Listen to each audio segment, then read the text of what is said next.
Best thing about StreamYard is you don't have a time limit. Zoom Yeah, Zoom really does. Right impressive. Let's on. give it a second for it to set up on the group. Make sure it is on the group. Yep, we are on the group. Pin Oh, it. there it is. Links Yep. up. Yep. So, hello, Peter. It's great to have you in the group and come and talk to us. Really appreciate it. Thanks for having me. Yeah. Diego, do you want to ask something? Get something set off, and people will jump in as and when they want to, and ask some questions. Sure, that works. Hey, Peter, nice to meet you. Nice You as having you well. here. Thank you.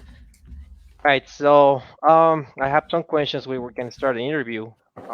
You're an actor, a great actor at that. So probably we can start with the first question being, what's your favorite highlight of your acting career? Yeah. Yeah, geez. Favorite highlight of my acting career. I mean, it's got to be working on the finale of Better Call Saul. I mean, I've been fortunate enough to work on a lot of great projects with a lot of wonderful people. I also played a couple of roles on Roswell, New Mexico, CW show, which is just amazing human beings to work with. Great actors, crew, the whole thing. But I don't think I've worked on anything quite as momentous as that Saul finale, and to have the privilege of taking on such a great, much bigger part of it was exciting and terrifying and wonderful. So I mean, working with Peter Gould, Bob, Ray in the back of the courtroom, that was amazing. So, what got you into acting then? It's a good question. You know, when I don't know how old I was. I must have been 6 or 7. My dad, maybe my mom took me to go see Kathy Rigby play Peter Pan up in Seattle. It was this giant spectacle. It was the first big theatrical production I'd ever seen, and I was blown away by it. Just I'd been raised on film and television, watching movies and stuff, but never seen anything quite like that. And then 2 years later, I think it was, they had a local production of Peter Pan, and one of my soccer teammates, Rembrandt, he played Toodles, and I went to see it. I was like, hey, I know that guy. He can do that. I can do that.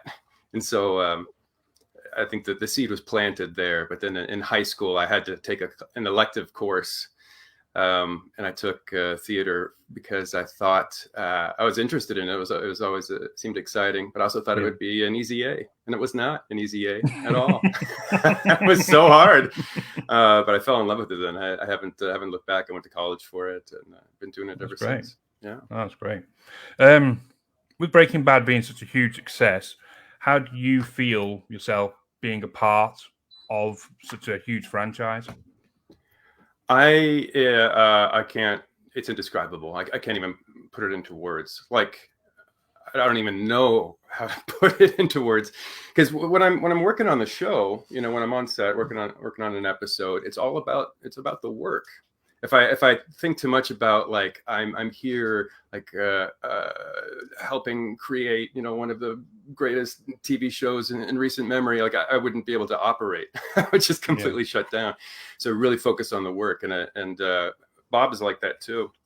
We're just really focused on the scene at hand and trying to make what we're doing in the moment the best it can possibly be. So that's how I sort of operated during the whole filming of it. And then I couldn't talk about it with anybody at all until it premiered. So I'd try not to even think about it.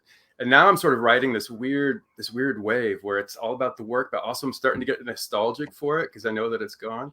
So I think if you ask me in another year, I'll be able to look back and put it into perspective. But now it's just riding this wave. It's amazing. Yeah. Yeah. So I can't put it into words. That's a great answer. Diego, do you want to ask something? Muted. Yeah. Well, it does sound you do love your acting career, and that's great. I mean, if you do what you love, then that's why you do it great. So I guess I would ask, what's your favorite hobby? What do you love doing apart from acting? I love reading and writing. I'm a huge book nerd. I love sci-fi and fantasy and horror and all the genres.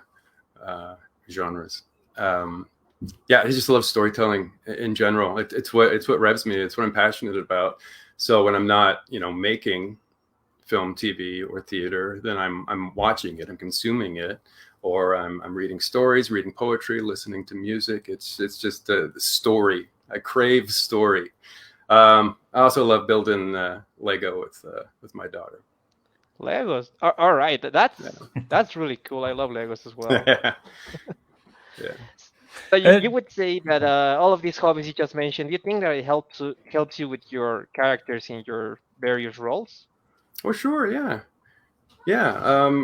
Because whatever you're watching, whatever you're reading, whatever you're listening to, whether it's quote unquote good or bad, you learn something about it. You learn something about story. Maybe you see a new way an old character is interpreted, or or you see something completely new. I mean, we don't like steal from each other, but we definitely inspire each other. All artists of all types. So yeah, every story I come in contact with is helping in some way. Amazing, thank you, Paul. I think you wanted to ask something. What did you think about Bill's character development over the seasons of the show? I thought it was great. I'm such a fan of Bill. What a sad sack. Oh, I love him so much. Like, I just want everybody him, here loves Bill. Don't worry. I just want him. I wish one victory for him, even a little tiny one. No, I love it. I had no idea when we started this whole venture. When I was cast, it was just for 2 episodes in the first season. The Petty with the Prior in 102, and then the little bathroom sequence in 103, talking about Satan's bunghole and all that jazz. So anything after that was just a treat. And every season, every episode, every scene after that, we got to explore a little bit of a new facet of Bill's character and of his relationship with Jimmy.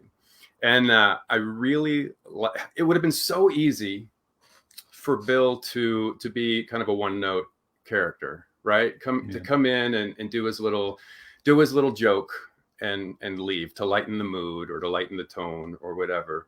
But because the writers are so wonderful and are bored, I think, with easy things, they built him up. We got to explore like power struggles between Bill and Jimmy. We got to see this complete change in season 6 when Bill perceives that Jimmy's crossed the line by working with the cartel.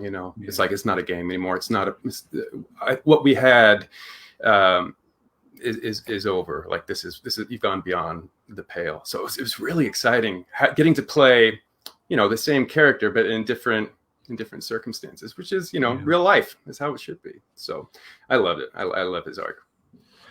I've got a question here from someone saying, where do you see Bill going now after the final episode in your eyes? I get asked this a lot, and I think I have a different answer every single time. I don't know. Like, part of me, would you like a redemption arc for him? Yeah. His own TV series, perhaps? I'll do that. Sure. Yeah, I'll take that. Everything's Oakley. Of course. I would love to see their interpretation, the writer's interpretation of what happens. Maybe building him back up from the bottom again, and maybe. Yeah. I think he. I think Saul did him a little dirty at the end. But that being said, I feel like, in my mind, I think that Bill by the end understands what's happening. Yeah. I think in that last final moment when he sees, Saul tell the judge, "No, my name is McGill, James McGill." In that briefest moment, I think Bill understands. He's upset about it, about what's happened to him, but I think he gets it, and that's the reason that he decides to stand up and keep fighting in the courtroom instead of just not saying anything at all. So I think by the end, he understands Saul, and I think forgives him and understands that he's taken responsibility. I don't think he'll ever take another call from him for the rest of his life. But thankfully, but I can't imagine that it would really hurt Bill's career, because anybody who takes like 2 seconds to look at that trial would understand that Bill had nothing to do with how it blew up. And at the very least, he's getting his name out there because it'll be a high-profile case. So, I think it would probably help him a little bit. Whether he's able to take advantage of that, who knows? No, definitely. Maybe he can get some new shoes at least. Yeah, definitely.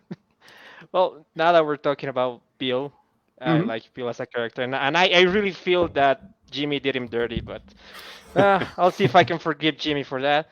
Well, you were in a whopping 13 episodes, right? So which one would you consider your favorite and why? Which of the episodes I was in? Yeah. Well, I mean, it's very easy to say that the finale is my favorite because it was the biggest part I had. And I loved it. I loved every moment of it. But honestly, my favorite, I think today, in this moment, right now, if I have to answer that question, would be 303, Sunk Costs. The one where I'm sitting on the bench in the courthouse with Jimmy and the burger and the fries. It was a lot of fun to film because Bob and I had the opportunity for the first time in those first 3 seasons. For the first time, we'd have the opportunity to rehearse the scene before shooting it.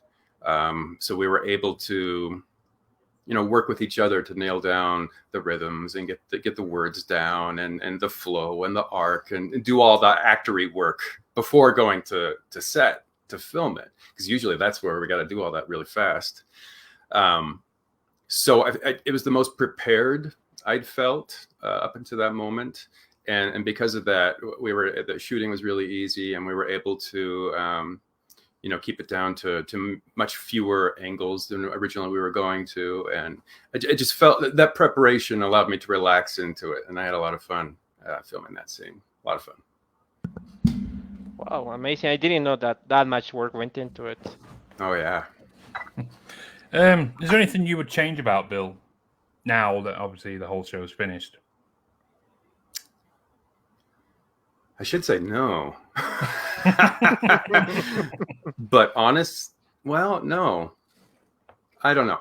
My personal opinion is that in the Petty with the Prior sequence, I made the character decision to be really stiff and reserved and hardly moving any face muscles, and really kind of stern.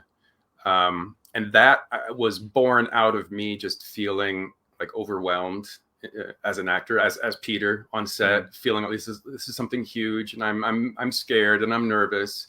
And so what I can do is I can just like compact that in and let that be my character, which works in the arc of Bill, because there are all sorts of ups and downs as far as who's got the power now from season to season and episode to episode. It works, but at the same time, I wish I hadn't. I had no idea what was going to come next in the coming years, but I wish it had been a little looser. But again, that was born of my own anxiety at the moment. Yeah, definitely. Did you have any influence over Bill? Did you say maybe to these writers, maybe we could do this, maybe this might be a little bit better, or write something? No, I wouldn't presume to know to know better than them. No, oh my gosh. All joking aside, I worship them. They are amazing, and I would follow their dialogue and their scenes to the ends of the earth. Two things I had input on that don't really matter. The one was my wedding ring, which is my real wedding ring that I wore as Bill. Now, who knows if he's really married or was married and hasn't taken it off, or it's just like a prop so that maybe he thinks that people at the courthouse will see him as a more responsible human being because he's a family man. So that was my one. Sort of wardrobe choice. And then and with my briefcase, which is the same briefcase through all 6 seasons, the thing weighs like 25 pounds. it's the heaviest briefcase ever. And they kept the amazing props folks kept asking me for a while, like, we can take stuff out of that, like you don't have to struggle because you're like carrying it around, because we know it takes hours and hours and hours to film one scene, so you're just carrying this around all day long. It's like we can remove some of the weight. And I thought in the moment that just having that weight would help the character, just help drag him down. So it's always like he's always struggling against this pressure, this weight dragging him to the floor, which was cool in theory. But by season 6, man, I was ready to chuck that briefcase. Like, what was I thinking? Yeah. And then in for season 6, Peter Gold, we talked about what kind of music Bill would listen to. And he had the idea for the Grateful Dead. There's that sticker on the back of Bill's car in the last episode. But he came to me to ask about my opinion, although his opinion was much better. So that didn't affect it at all. What was your opinion, though? No, not really. What was your opinion on the music? I agree 100%. Yeah. Whenever anybody asks me that sort of thing, like favorite, music or books or movies or something, I just go blank. Like I couldn't think of anything. But as soon as he said that, I was like, yes, Bill. I think Bill is this big old jam band fan. I think he loves music. He doesn't have a musical bone in his body. I don't think he could play a single instrument, no matter how many years he tried at it. But no, it just seemed so perfect. It seemed so perfect for him. There's something out of time with Bill, like not of the moment, not of the present. Like he's untethered from, I don't know, the space-time continuum. Anyway, I thought it was a perfect idea. Yeah, it was. Actually, now that we're talking about you and Bill, do you find any similarities between you and him? Yeah. Yeah, not our given circumstances, but our I don't know. Our humor is kind of similar, I guess. We both have pretty dry senses of humor. I guess it depends on who I'm with, but I mean, it's impossible to say otherwise that I'm not anything like Bill. It's because when you're playing a part, you're giving your interpretation of it, so you're in there. But as far as like the given circumstances of his job or what he says in any given situation, no, not really. I think I'm a bit looser than Bill. Not as cruel either, like chasing Jimmy down the hallway saying how he's gonna have to change his name. I wouldn't do that. Someone's put they look pretty similar too. Yeah, that's right. We have the same hairline. I was about to say fortunately. Oh yeah. Is there someone's put, how does it feel to be the best lawyer in the whole show? Great. I win. He wins. Were you surprised to return to the final season of the show, to have such a big role in the last episode? Or was this whole thing all planned? Were you know you will be coming back and you'll be playing the role, or did it just sort of be sprung on you? Throughout the series, I never really had a ton of advance notice. I never knew if I was going to be in the next season until a month or two before filming. I get an email from my agent saying, Saul's asking if you're available for this episode, these dates. So by season 6, I don't want to say I assumed, but I felt good about that. I would probably at least be on the show for one episode, just because I had been on, at least one episode of seasons 1 through 5. So I felt pretty good about my chances of appearing. But no, I had no idea the level of my involvement in the series finale. And I didn't know that until about a month before filming, when I got my email from my agent saying, "Are you available for these dates?" And all of a sudden, the dates were much further, like the end and start date were much further apart than normal. I was like, "Oh, yes, I am." And then in the time after that, I got the script and found out. So I knew a little bit in advance, but not much. Yeah, what a surprise! What an honor. Great. Do you think Bill works better as a defense attorney or as a deputy district attorney? I don't know. To be honest, we never really see him as either. Like the closest we get as a DDA was when he's about to go to trial against Kim Wexler, and Kim basically talks him out of it at the last moment. So he backs down, and they never go to trial there. And then in the finale, his involvement is basically introducing them in the beginning, and then trying to object and being overruled by either the judge or by Saul himself. So I hope he's better than that, but we don't really get to see either way. My hope for him is that he's better at the defense, because he was not incredibly successful in his life on the district attorney side. So I hope that he finds some victories and some success there. To get ready for the role, did you do any research on, being a lawyer? Nah. Any law? Nothing? No, I mean, so much of it was just regular office politics in the beginning. Like I said, I wasn't even in the courtroom until season 4, and that was just very briefly.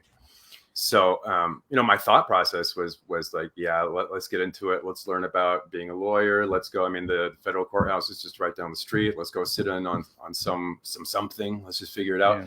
But the reality of my involvement was, pardon me, my scenes more reflected what it's like to be in an office environment, office politics, which I have a lot of experience in. I've been an office drone before in a variety of places, so I was able to draw from that. But and also I just fully trust the writing staff and how they vet their sources for writing true to life legalese and stuff. So no, I didn't sit in on any trials, but I did my own homework, I guess. I got a question here. If you could go back in time, what is the best acting advice you would give your 20-year-old self? Imagine you had a time machine. Whew, there is a lot. But I think the most important advice that I'm still giving myself constantly is there is no such thing as being totally memorized. Like, there is no point at which you can stop and say, I've memorized this enough. I've looked at my lines enough. I can move on. Because even if you get to the point where you have all your lines memorized at home, you can spout them off at the mirror or run them with your scene partner. Once you get on set, it all changes, because you have a camera right in front of your face. You have 30, 40 crew members right there. You have you're in an environment that you weren't expecting that's brand new. You have props that you weren't even thinking about, a costume that's restricting you in certain ways. There's so many new elements thrown at you when you're on set, that unless you have those lines like ingrained in your brain folds, it's a challenge. And I remember the first time that really hit me was when I was filming the pilot for Roswell, New Mexico. And the scene is, I'm like a podcaster recording this podcast. And they have the prop for me is this laptop in front of me, and on it is this fake like moving graphic of all these bars and squiggle lines and flash. It's just like looking at a fireworks going off in front of your face. And I realized in that moment, looking at this, because I had to be staring at the laptop, that I did not memorize nearly enough, and it freaked me out. So yeah, I would say study those lines about 12 times longer than you think you need to. Good answer. Diego, have you got anything else to ask? Well, I'll just have a quick look down these things. Yeah, let's see.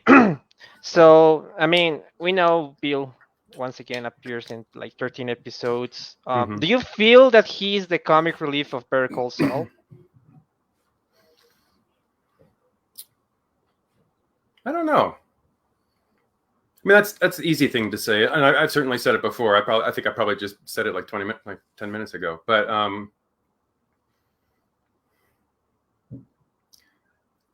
I guess his scenes are oftentimes comical, and a lot of times it's a big tonal shift between what's happening with the rest of the episode. Like you have heavily dramatic moments, then you come to the courthouse for a little bit of lightness. That being said, the directors and writers and creators, they never leaned into that. It was never, like I was saying, it was never about, oh, Bill's coming in for his 2 jokes and then leaving. There was always more to it than that.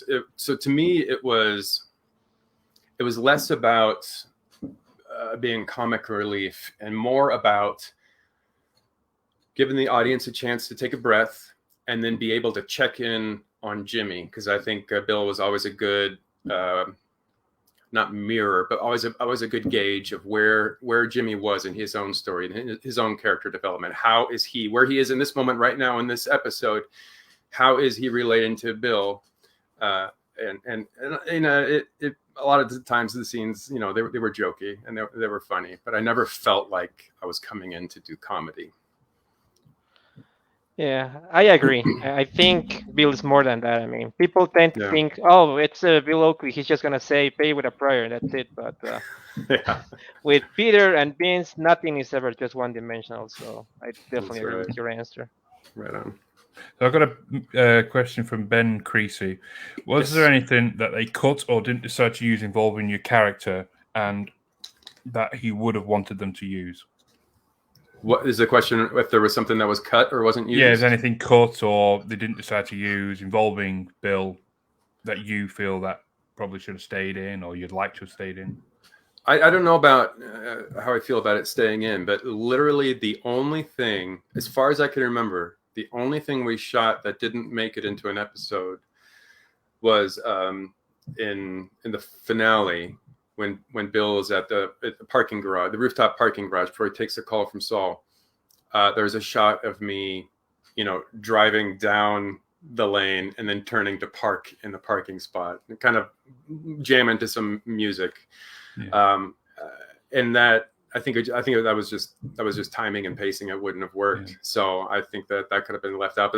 But I was lucky enough that I think that was literally the only shot throughout 6 seasons that got cut out. Yeah. So. What was the atmosphere like working on set? That was great. Oh, it was wonderful. Yeah. Yeah. They're so kind and welcoming, but also very driven, very focused on the work, which I appreciate. Yeah. I can get a little, excuse me, I can get a bit of social anxiety around a lot of folks. So when I'm in an environment like that is really comfortable, but also is focused on the work itself, then that's how I operate best. So yeah, they were all just the top of their field in every department, and very very willing to lend a hand or to answer questions or to help out in any way. So I love it. I'll miss working on that set forever. Yeah. Is there anything, Wes or Diego, that you want to ask? Yeah, we're just talking about the set. So I don't know if you have any funny experiences in the set or something amazing that might happen between takes. Let's see. Well, I always thought it was fun when we filmed. We did most of our filming on location at an old federal courthouse downtown Albuquerque. I say federal courthouse. I'm not sure exactly what it was. It might have been like a county courthouse or something, but it was the hallway with all the vending machines. But it was always fun to then transfer over to the soundstage at a studio and play a scene on a set that they've built. And a lot of people don't realize or don't know it, but the interior of the bathroom was a set built on a soundstage. So you walk into this giant warehouse of a room, and there's this little bathroom set up with walls around it. That was right next to Chuck's house. During season 1, I got to peek in the windows at Chuck's house, like the full size house, like the first floor. So it was always really neat to see the artistry of what they do, of what they can build. As far as fun, in between scene stories, I think it was season I think it was season 3. I think it was while we were filming that bench scene in Sunk Costs, the hamburger and fries. In between setups, I think it was when the Cubs won the World Series that year, and Bob is a huge Cub fan, so and there was a bunch of other big Cub fans in the on set, so that was kind of exciting. Yeah, I don't know. that's what popped into my head. The bathroom thing, yeah, I didn't expect that. Yeah. Did you take something from the set as a memento? Yes. One sec. I hope he's the world's best lawyer cop. That would be amazing. I hope he comes back with his cat. Never mind. I don't know where to put it. No, the only thing I took was in the negotiation scene in the finale. I'm putting in my eye drops. I have the dropper bottle. It wasn't very exciting anyway. All that for the build up. It would have been a terrible climax to the build up. We were expecting the lawyer cup or the cat, apparently. Yeah, either would have worked. The cats, they're around here somewhere. No, I tried to give it back, and they're like, "You can just keep that." So that's what I have. What jobs did you do before you got into acting? Oh gosh. Well, I've been kind of into acting for almost my whole life, so a lot of the jobs I have were just kind of the things to keep me going in between jobs. I've worked in a number of offices, both private businesses and for the Washington State Department of Transportation. I'll come back to that one in a second. I've been, barista. Of course, you got to be. If you're an actor, at some point you got to be a barista making coffee or waiting tables. I was a taxi cab driver when I first got here to Albuquerque. I did that for about a year, and I think I made a net total of like negative $12. So I stopped doing that.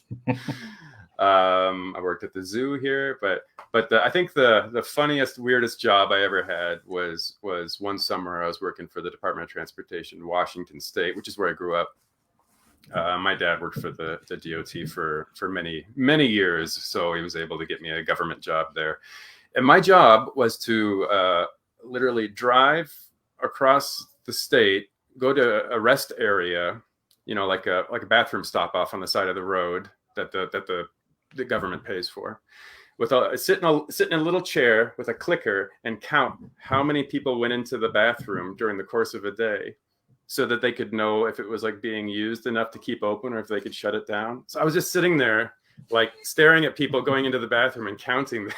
It was the most bizarre thing, and I'm sure I was the subject of many nightmares after that. But yeah, anything and everything. I just got an interesting question here. Yeah. Is the coffee as bad as it seems on the show? The coffee from the set? Worse. No, listen. It's not coffee. I knew it. No. During that bench scene with the chips and the coffee, that's real coffee, and it was just what you might expect. It was just cold. I don't even think it was coffee. I think it was colored water. But when you see it dripping out of the machine into the cups, that's not coffee. It's a substance that looks like it, that they can control the viscosity of it and the color of it. So worse is the answer. Oh man, that does sound worse. Good question here. How much junk or fast food did you eat during the show, during repeated takes? A lot. Machine takes. A lot. Yeah. So the most dangerous scene for that was the hamburger and French fry scene, because I'm eating a number of French fries on camera, right? There's no getting around it. I can't really, and it's just a one shot for the first couple of minutes of the scene. It's just the camera doesn't cut away, so I can't, pop it in my mouth, chew, and then spit in a bucket or something. I literally had to eat fries. But because of what I was saying before, because we had that rehearsal time and that preparation, it didn't really take that long to film it. So I didn't have to eat too many fries there. The other big one was Fritos during season 5 when I get ambushed by the film crew, and then Saul comes in. I'm munching on Fritos coming down the hallway. And that was funny because, I guess there was another shot that wasn't used, which was me actually opening the bag and coming around the corner. And because I was on camera opening the bag, every time we did a take, we had to get a new bag of chips to open. So what they did is they dumped whatever was left over in those bags. They dumped into a giant gallon Ziploc bag. And then they gave it to me at the end of the day. So this huge bag of chili cheese Fritos. But I didn't have to eat too many. Honestly, the most I had to eat of something that the closest I got to feeling sick was the powdered donut during the finale when I'm at the parking garage. Because the gag is that I pop a powdered donut in my mouth when I get out of the car. And then I get a phone call right at that moment. So the joke is that I have to eat it really fast and swallow it before I can answer. So I had to literally, eat it, and I probably ate about, 17 or 18 of those powdered donuts over the course of 2 hours, which, it was not pleasant. I love them. I still love them, but boy, I was done. I was done that day. Do you think Bill would have survived being in the game with cartels like Jimmy and Kim? No, I don't think so. Well, I don't know. I think he could have been, I think he would have been, he could have been scared into doing whatever, I think easier than Jimmy and Kim could. He would never have stood up to Lalo like Kim did in that fantastic episode. Tell me again. God, it's so good.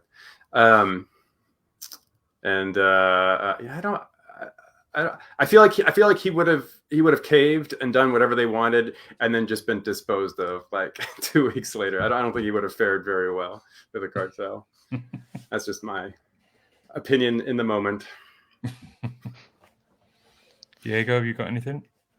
Yeah, I mean, it's a good thing we started with the cartel thing. You think Bill could take Saul's previous clients now that he's behind bars and everything? He's a defense attorney after all. Yeah. No, I think that's the plan. My thought process is for Bill, he's always wanted something more. He was very jealous of Jimmy when he was at Davis in Maine, and he always wanted the car and the window and his office and the desk and all the perks. He wanted success. And then when Saul, after the events of Breaking Bad, and Saul ran away, disappeared, essentially, he left this vacuum. He left this hole on the other side of the aisle and on the defense side, and all of his clients. And I think that was what gave Bill the courage or the motivation to say, I'm going to do this. I'm going to switch sides because there's an opportunity now for success. But what I'm going to do is I'm going to be the respectable version of Saul. I'm going to have a website that looks all fancy, but if you look closely, is really kind of still sad and weirdly written. It's amazing. I love it. And, he's going to have to answer his own calls he doesn't have a secretary yet, but he's not going to put on a British accent or anything like that. He's going to be the upstanding version. I think that's his plan. Whether or not it works, I don't know. But I think he believes that he can swoop in and take care of Jimmy's clientele. I believe that too. I mean, you gotta trust experience. You gotta trust Oakley. That's right. That's right. So, how often do you hear people repeating the famous line, "Petty with a prior to you"? The famous line. Excuse me. If anybody, quite a bit. I don't get a lot in the group. I don't get recognized or talked too much out here in real life, but certainly online, I get a lot of pay with a prior and trust experience. Trust Oakley. If Bill could go back in a time machine, where do you think he would go to and why? Oh man. Oh, that is an interesting question that I do not have an answer for. He would go back to, man, this is where I wish I could just pull out like facts out of my butt about like the best Grateful Dead concert in history. That's what he would go back to that. I don't know what he would do. He seems like the kind of guy who would like want to go back to witness like a disaster because it's like a big like moment in history, and then just be horrified and terrified the whole time and like running for his life. Like I'm gonna go see Mount Vesuvius explode back in the day, and then he would just be, this was a mistake. I don't know. Whatever it is would be some serious hijinks. Now there's an idea for a spinoff. Yeah, Oakley in time. Type. Quantum Bill. Quantum Bill does work. There we go. Which, if any, of the other actors, actresses were you most excited to meet? Well, Bill, Bob to begin with, because I had been a huge fan of Bob's for many years. I was a big Mr. Show fan in college, and so I was very excited to meet him. And then I met Ray very early on. She's talked about this, I think, in a few interviews and podcasts, but she would often show up to set on days that she wasn't working just to experience the work. You know, she's very interested in all the different facets of production, and she wanted to direct, which obviously she did and was amazing at. So I met her on I don't know if it was season 1. It might have been season 2, but early on, she was there, and we introduced ourselves to each other. So that was before she was, you know, Ray Seahorn. So it wasn't like somebody famous from, you know, that I knew about in my past that I was getting a chance to meet. But I'm very happy that we did meet. The one is Jonathan Banks, because I never had a scene with him. With any of those guys, with Michael Mando, with Giancarlo Esposito, I never got to meet any of them except for one time. I was going to film whatever scene, and Jonathan Banks had just finished filming his scene. So he was coming out of the makeup trailer after getting his makeup taken off, and I was about to go in to have mine put on, and we ran into each other and said hi for a total of about 6 seconds. And it was just the greatest 6 seconds of my life, because I love Jonathan Banks so much. I mean, I used to watch Beverly Hills Cop when I was little all the time, and that's what I remember him most from, and all his other stuff too. But, that and Michelle MacLaren, who was the director of the very first episode I was in. I'd been a big fan of hers since X-Files, so that was exciting. And Peter Gould, and you know what? Still have never met Vince Gilligan. Really? After all these years, we've still never met face to face. Oh wow!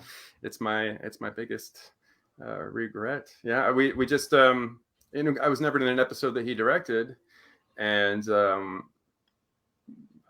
I was never able to go to certain events that he was at, and vice versa. So we just the one time we were in the same room was during the cast and crew photo of this last season with the big inflatable Statue of Liberty, and he was there, and he was talking with somebody, and I was talking with somebody, and then when I got done talking with somebody, went over, he had disappeared. So it's like I blew my chance, but eventually, someday, somehow, we will meet, and I'll be able to shake his hand, but not yet. If you had to choose a character from the entire Breaking Bad universe, Better Call Saul, Breaking Bad, to represent as a defense attorney, which one would you choose and why? Oh God, I need like minutes to think about that.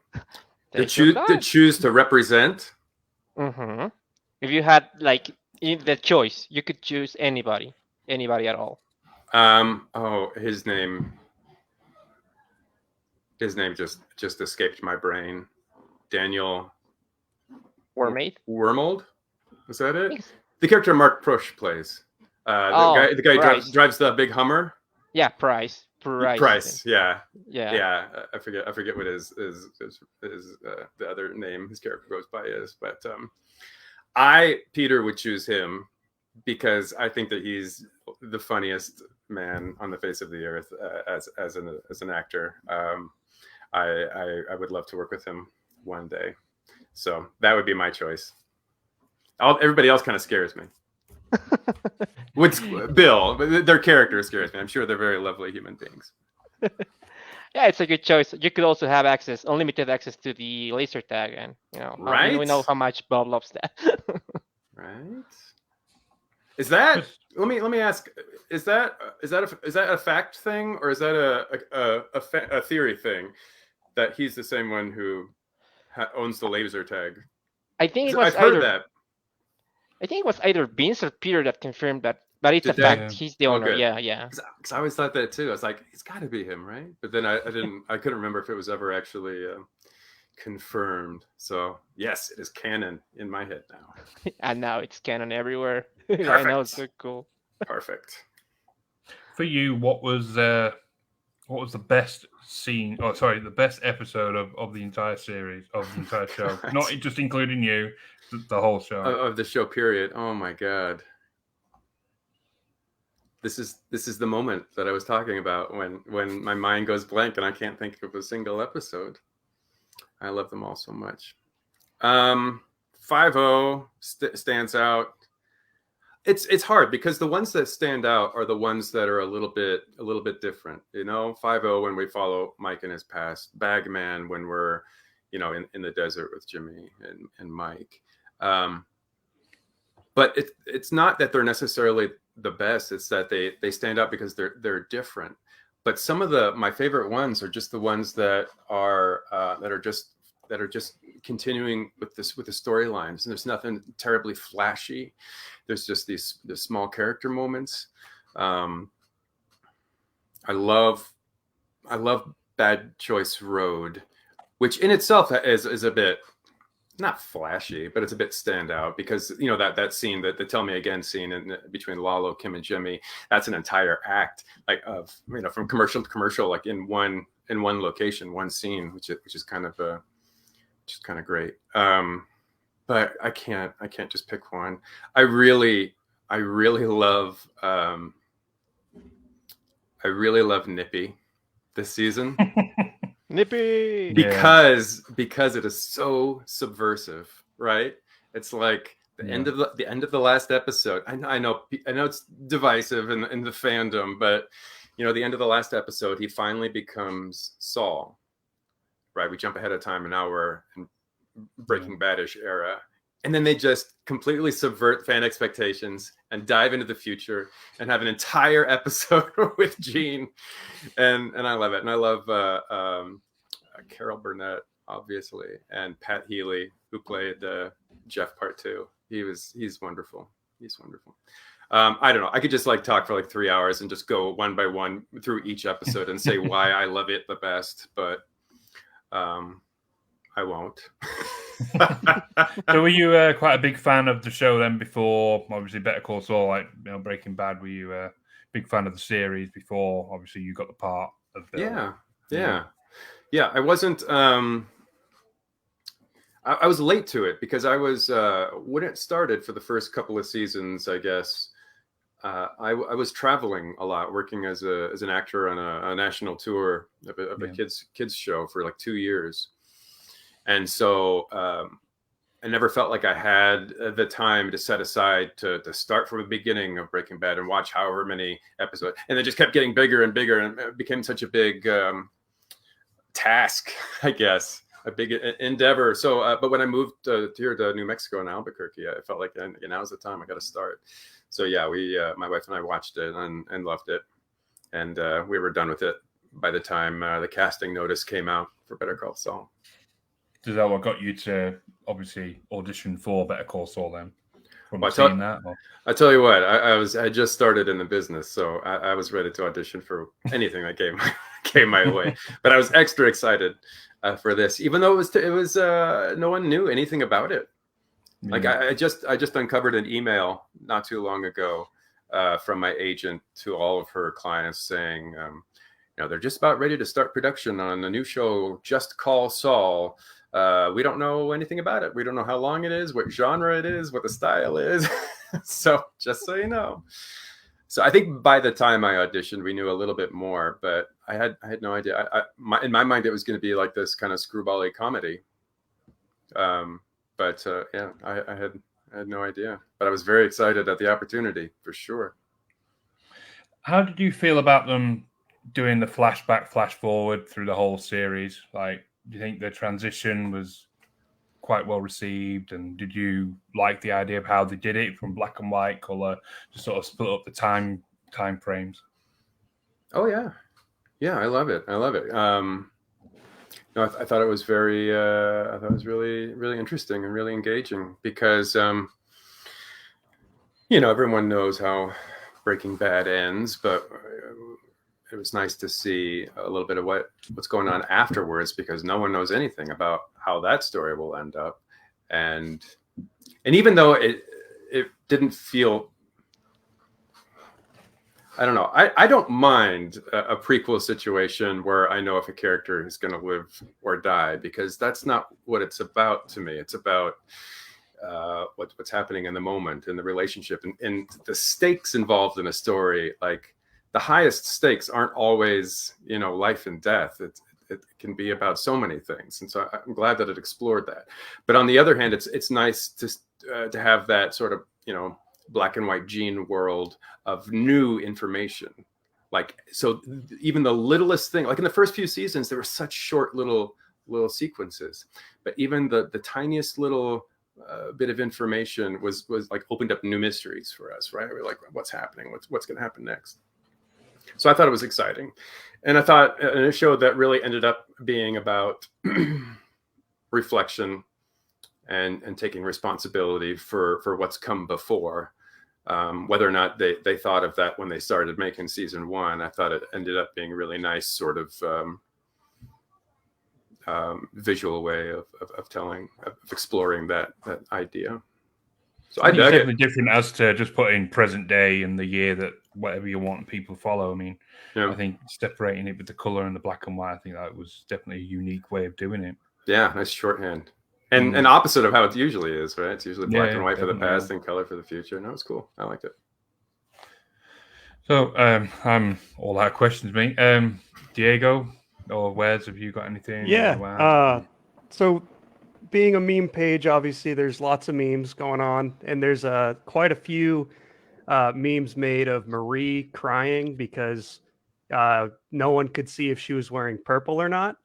And since it was all in black and white, was she wearing any purple on her costumes or outfits for her scenes? As far as I know, no. She definitely wasn't in the negotiation scene. And in my memory, she wasn't in the courtroom scene. But then somebody said that she was, and I haven't been able to find any pictures. Because I have a photograph of us together when we were filming the negotiation scene, and she was in black. But in my memory, no, I don't think she was wearing purple at all. I think, which I think symbolizes, a transition that her character has gone through. It hasn't been that long since Hank was killed, so the black is an obvious symbol of mourning, but also I think it can signal a shift, just a complete shift in her character as a whole.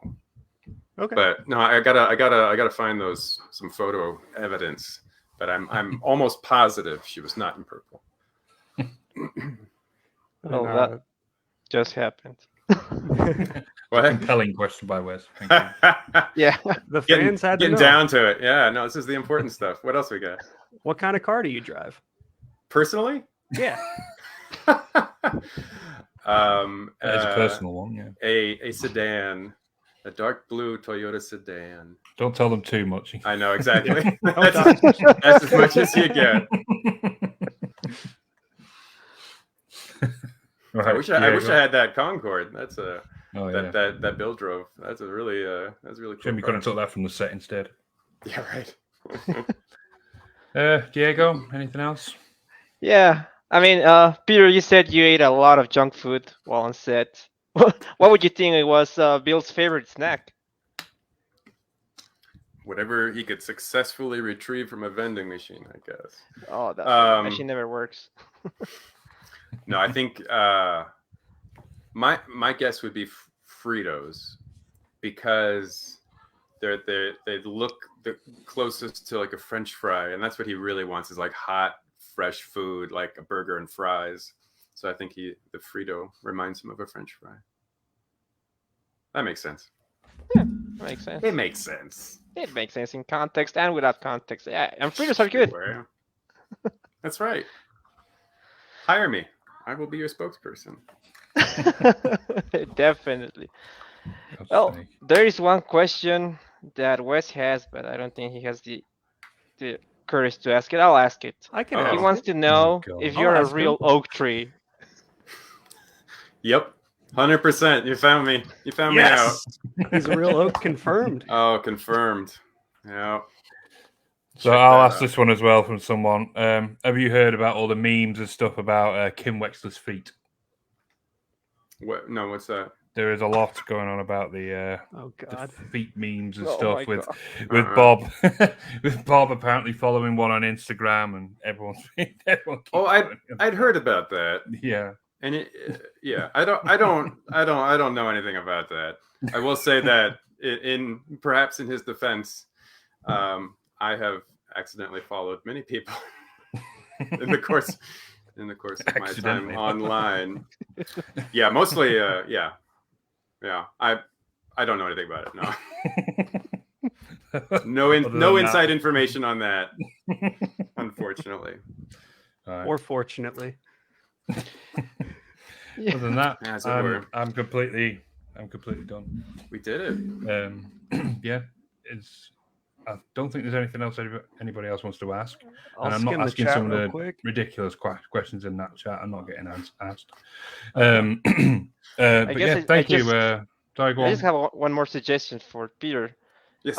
Maybe you could change your handle on Twitter to Peter with a prior. Would that work?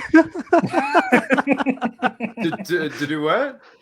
Change your handle on you could change your handle on Twitter to Peter with a prior. Petty Peter. Yeah. No, that's good. That's good. Or Petty with a Peter. Yeah. Peter with a prior. That works better. Yeah, that's true. We could have probably ended just before that one. So yeah, thank you so much for talking to us. This is great. Yeah, I think we've asked all the questions we want to ask, and all right, cleared the board. We're done. I think we had a good time talking. So I did for sure. Yeah. So yeah, thank you very much, and I'm sure everyone that was watching and jumping in and out, people were doing. I think everyone's going to enjoy watching it afterwards. I think it's a bit of a dodgy time for some people. So other than that, yeah, I'm really happy. And right on. Thank you. Thanks for having me, guys. It's nice to meet you, Paul, Diego. Thank you. Yeah, thanks, Peter. You're very cool. I hope to